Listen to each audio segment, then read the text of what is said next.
Hello, welcome. My name is Mr. Meyer, and I'm the teacher for Web Design 1. The goal of Web Design 1 is to teach your students how to create and publish websites to the internet. To do this, we're going to learn a couple of fundamental languages of the internet, HTML and CSS. Additionally, we're going to learn the tools that you need to write code in those languages, as well as edit images for the web. And most importantly, we're going to build a foundation for future learning of technology. So some information about e-learning. You'll notice that I did not send any materials home for your students. That is because everything that we do will be inside of our learning management system, which is called Google Classroom. Additionally, as a parent, you should make sure that you have access to PowerSchool so you can stay on top of your students' grades. And I've included the links to both of those things here. If you need help accessing either, please email me, and I will make sure that you get the help that you need. Some information about the course in general. My expectations are very simple. As long as you're respectful, you do the work that's assigned, and you try your hardest, everything should go very fine for you. Additionally, if you approach everything with an open mind, know that we're all learning something new, and I've identified the things that are the most important for your students. So just keep your mind open as to learning new things. And then most importantly, ask for help. It is totally normal for your student to get behind or feel a little bit confused. Like I said, we're learning something totally new here. So if they do get confused, please ask me for help. Schedule a time to meet with me individually, and I will make sure that your student receives the help that they need.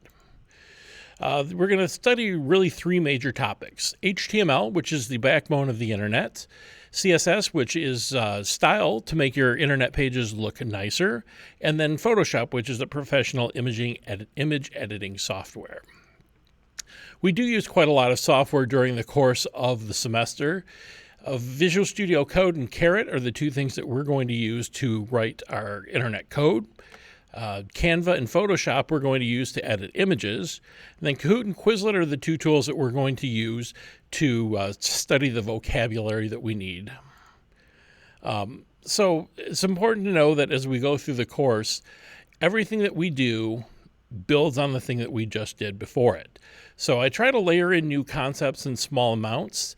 The topic of web design is actually very, very broad, and it can be very overwhelming.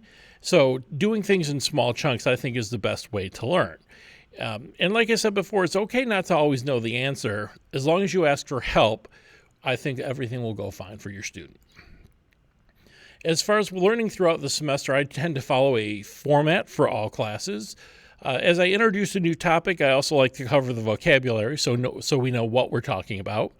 I like to assign practice assignments targeted specifically at the skill that we're learning. And then I like to assign application projects so we can apply the knowledge that we learned to all the stuff that we've learned before it. It's also important to note that I like to do things more asynchronous. I like to post more videos for students to watch. In my experience, I find that it's easier to be able to pause and learn at your own pace and be able to rewatch things as opposed to learning at a pace that may not be comfortable for your student. Grading is set by the district. The assessment projects that I was talking about are worth 70% of your grade. Homework is worth 10, the little practices and the vocabulary stuff. And then the final exam is worth 20%. And it is also important to note that as we go through the course of the semester, your students' assignments will get harder and encompass more things as we get to the end. The one warning I can offer is be careful that your student does not get behind. Make sure that they're always logging in. Make sure that they are always completing their work.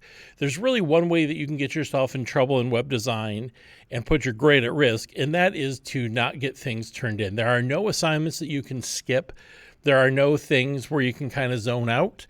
Everything's important because, like I said, it builds on the things that we did before it and we're going to do in the future. So it's important to have everything turned in.